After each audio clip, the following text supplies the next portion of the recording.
This is the eLearn Podcast. If you're passionate about the future of learning, you're in the right place. The expert guests on this show provide insights into the latest strategies, practices, and technologies for creating killer online learning outcomes.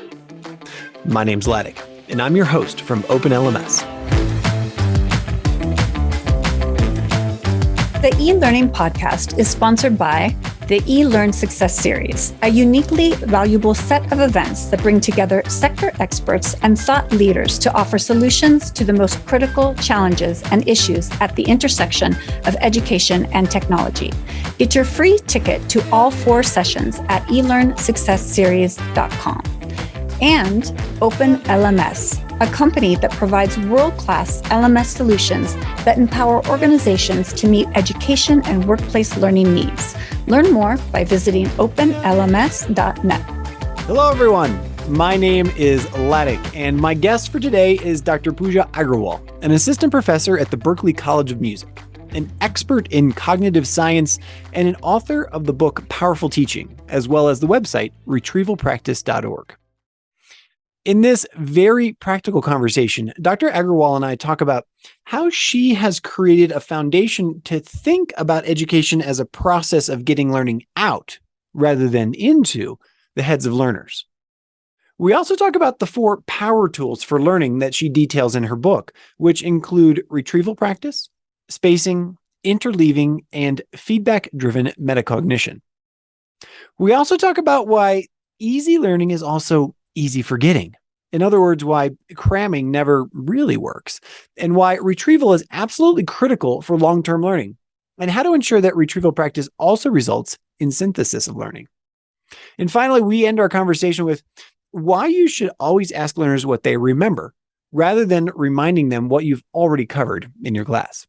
And remember, we record this podcast live so that we can interact with you, our listeners, in real time. If you'd like to join the fun every week on LinkedIn, Facebook, or YouTube, just come over to elearnmagazine.com and subscribe. And now I give you Dr. Pooja Agarwal. Hello, Dr. Agarwal. Welcome to the eLearn Podcast. How are you today? I'm good. Thank you so much for having me. My pleasure. Tell me, everybody's always interested. Where are you sitting today? I am sitting in Boston, Massachusetts. I live right in the middle of the city. So I wake up every morning with construction and restaurants and people on the street. And I love the urban setting. It is so much fun. I've been here for about 8 years. Super cool. Yeah, I know you're an assistant professor at the Berklee College of Music. I assume that is the reason why you're in Boston there. And so that's fantastic. I think I wanted to go to Berklee 100 years ago. Yeah, but that's a whole story for a different time. You are well known for your research on cognitive sciences and, helping teachers to do their job better. You wrote a book called Powerful Teaching. I wanted to talk to you about that and really actually talk to you about some of these, fundamental strategies really that teachers can use to actually be better teachers and improve learner outcomes. The thing that I wanted to compliment you on to start this conversation was you actually also run a website called retrievalpractice.org. And I thought it was really cool that the quote that's right on the front there was, when we think about learning, we typically focus on getting information into students' heads. And maybe we should think about getting it out of their heads. It's brilliant. Talk to me about that for 2 seconds. Oh, thanks so much. Yeah, on retrievalpractice.org, we've got that quote. And in our book, as you mentioned, Powerful Teaching, it really helps set this kind of foundation for the way we think about learning. And one analogy I like to use actually comes from my music students at the Berklee College of Music. So I teach psychology and neuroscience at a music school, but I'm not a musician. So if anyone listening has seen the movie Coda that won the Oscar recently, that is about Berklee. The main star wants to go to the Berklee College of Music in Boston. Anyway, so when I think about musicians, it's inherent in what they do is to get information out. They have to practice their instruments. They have to play in front of people. They have to gig. That's constantly getting information out of their heads. In liberal arts, often we focus on getting information in. We're cramming, we're listening to lectures, we are rereading books. And my music students understand this distinction that they have to practice their instruments. And all students, we know, have to practice their knowledge as well. We can't just focus on getting it into their heads. We need to help them practice and get that information out of their heads as well. Hey there. Thanks again for joining me for this episode of the eLearn podcast. I'm jumping in here quickly to request that if you like what you're hearing, if it's valuable, if it's fun, if it's informative, if you're really enjoying what's going on, please do me the favor of subscribing to the podcast on your favorite player, whatever you're using now, just hit subscribe. And I encourage you to join my future conversations live every week on YouTube, Facebook, or my LinkedIn feed. Thanks in advance. And now back to the show. So take me to, in your book, I've read some of the reviews. I've skimmed it myself, and like one of the things I found really interesting was that people said, "Look, this is ultra practical stuff, right? It takes us back to the fundamentals of how can we be effective teachers and educators." So I guess right off the top, what are those 4 tools? Can you just give us a quick overview of those 4 tools that you work through? Sure. So in Powerful Teaching, we mention what we call power tools. And they're 4 of the most robust strategies based on the science of learning going back 100 years. So of the 4 strategies, the first one is retrieval practice, simply retrieving, pulling information out of our heads. The second power tool is spacing, how it improves students' learning when they space out their studying and when we space out our teaching. So we know that when students cram for an exam, you probably have this experience as well. Students cram for an exam, they maybe get an A, and then they forget it all. I've never been guilty of that ever. I've never done that. Me neither. But when students space out their learning, just like my music students have to practice over weeks and over months, that spacing improves learning. So we've got retrieval practice, spacing. The third one is called interleaving. It's kind of like mixing up similar concepts. So one example is when I recently took Spanish. I'm always trying to improve my Spanish. And when I took the class, we spent a lot of time trying to memorize the names of fruits, and then the names of vegetables, and then the names of household objects. And in that structure, in that class, we just kind of went unit by unit. And with interleaving, it would be taking all those nouns and mixing them up, helping students retrieve what is the name, what is the noun for table in Spanish. And then to kind of intentionally make it challenging for students by saying, okay, now what do you call a carrot? And what do you call a watermelon? So switching between those different nouns and mixing them up helps students learn and remember more than just doing one unit after one unit after one unit. So that's interleaving. And then the last one we call feedback-driven metacognition. So all of us as professors, we give students feedback. That's a big part of our teaching. And the next step to giving students feedback is metacognition. It's thinking about their own thinking. So the kind of phrase like, that's so meta, yeah, sure. is where this phrase comes from, thinking about our own thinking. So it's one thing to ask a student to retrieve something they learned in class last week. That's retrieval practice. Then we give them feedback. Oh, cool. We did talk about that in class last week, or oops, you forgot. We also talked about this other thing. That's feedback. Metacognition is asking students, how confident are you that you remember that well? How much are you understanding what you're learning right now? How well do you think you'll be able to share or talk about this concept in class next week? So it's taking that feedback to the next step, not just did I get it right or wrong, but also how confident am I? Am I sure about my learning when it comes to that concept? So those are the 4 power tools from Powerful Teaching. Awesome. Across all 4 of them, two observations, and I'm wondering if I got it right. Well, an observation and a story. First, as most people know, I live in Mexico City here. That's where we're talking right now. And so I've been, working on my Spanish every day. And it's the exact same thing that I've found that I have improved more radically in Spanish when it's not in the class or, hey, here's the nouns, here's the phrases. But then it's like when I'm in that painful discussion conversation with, at the taco stand or whatever. And it's like, I have to actually pull it out and I start to make those connections myself. Like, oh, that verb goes with this, or here's that conjugation or whatever. Right. And we often learn all the conjugations in order. Right. But Exactly. in conversation, where suddenly you have to switch between the past and the future and I've already forgotten the near past and the way long. Don't get me started about reflexive verbs. Reflexive verbs. I guess like, hey, wait. And then the second thing I've noticed about the power tools was that, tell me if I have this wrong. Does the science say that, actually a little bit of chaos, intentional chaos, is actually what we need in order to, maybe this is metacognition, pull out those things that are important and then think to ourselves, oh, wait, I really want to remember that one. And so it kind of puts it in a different place in memory, or do I have that wrong? No, you're correct. Exactly. Just like how conversations you had just said are challenging in the moment. Mm-hmm. We know from all this research that challenging students' learning is what's going to help make it stick. Mm-hmm. Another way to put it is easy learning is easy forgetting. Mm-hmm. That's why cramming works in the short term. It's cramming stuff in for the purpose of doing well on a test, and then you forget it all. That's easy learning. When we challenge students, when we ask them to mentally travel back, what did I learn in class last week?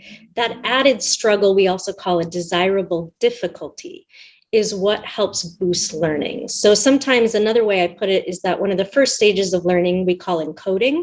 That's getting information into students' heads. We hope it sticks around or it gets stored somewhere in there. And then the next step after that is retrieving. Students pull that information out. What is so fascinating and both intuitive and counterintuitive is that third stage, the retrieval stage, the challenging stage, is what boosts learning. Mm. There's encoding you have to do, but it's that third stage after the encoding and storage, the retrieval stage, that challenge, you called it chaos. That's what helps students really remember and transfer that knowledge to new information as well.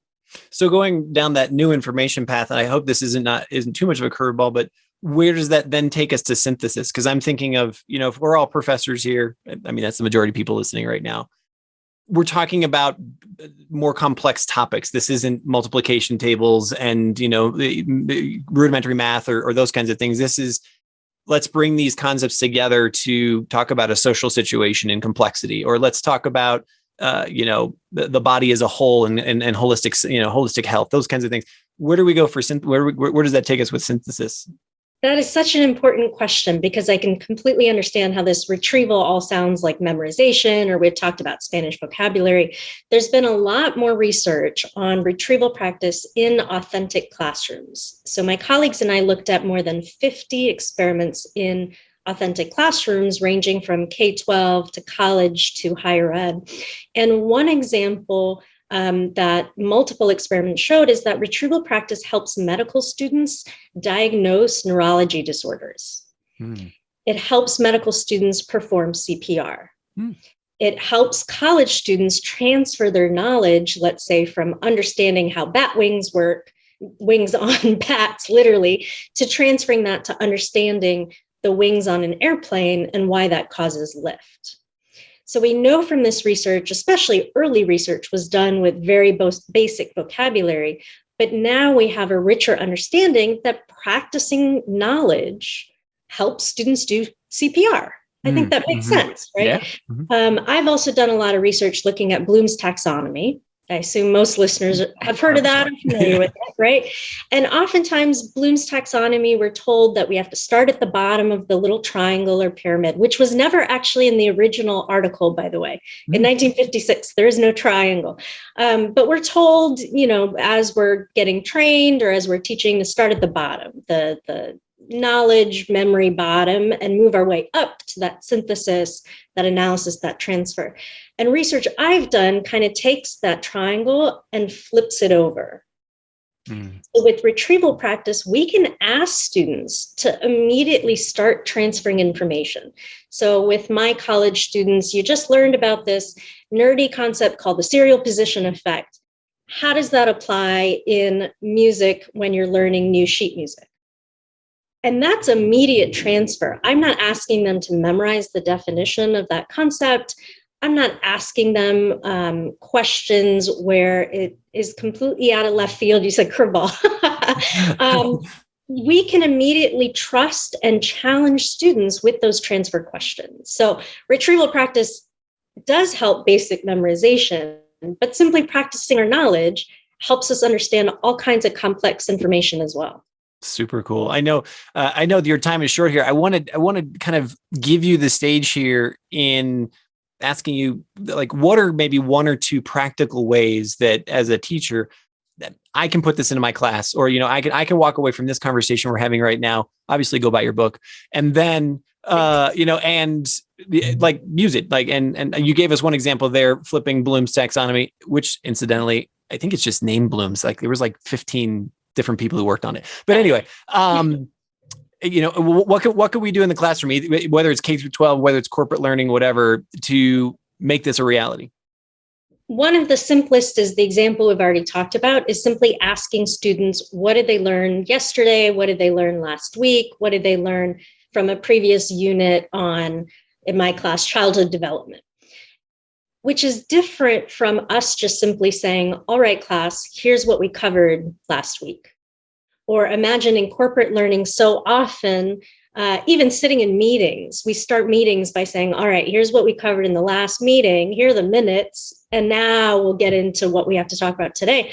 Just start a meeting by asking, what did we do, instead of telling what we did. Mm-hmm. So I think that's one of the simplest ways. And when it comes to an LMS, you can ask this embedded in forms or in a chat, or of course in a discussion board. I use a lot of Google Forms, and I use a video platform called Flipgrid. Mm-hmm. But it's so flexible, and it's such a simple question, is to just ask people what they remember instead of telling them what you already covered. So that's one of the simplest strategies. Another one that I really enjoy using with my college students is if I'm embedding a video, for example, in my LMS. I have students watch the video, and I used to say, what are two things you learned from this video? Which is a good retrieval practice prompt. But I found students saying, the host in the video is wearing a green shirt, or picking out nonsense information, right? So instead, I'll say, here are the concepts that are covered in the video. Just hear the names of them. I'm not going to define them for you. Here are the names. Give me an example of how this relates to your own life. That's it. We already do that as good teachers.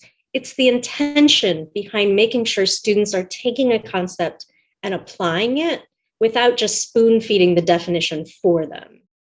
So those would be two strategies I'd recommend. Fantastic. Excellent. I think, if I were to speak to also just like parents of like K through 12, like I just realized that while you were sort of talking about the retrieval practice, something my wife and I do at the dinner tables, we always say, what did you learn? Give us one thing that you learned in school today.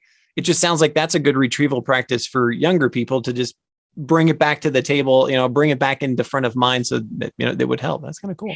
I would add one extra challenge to exactly that. We talked about the importance of challenging students' learning. Is sometimes you might ask your kid, like, what did you learn in school today? And they say, nothing. Mm-hmm. Of course. Absolutely. 100%. And added challenges to say, what do you remember from school yesterday? Mm. Instead of what did you learn today? It's so fresh that it's not fun to even think about or talk about. But if you ask your child, what do you remember? Or what did you learn yesterday?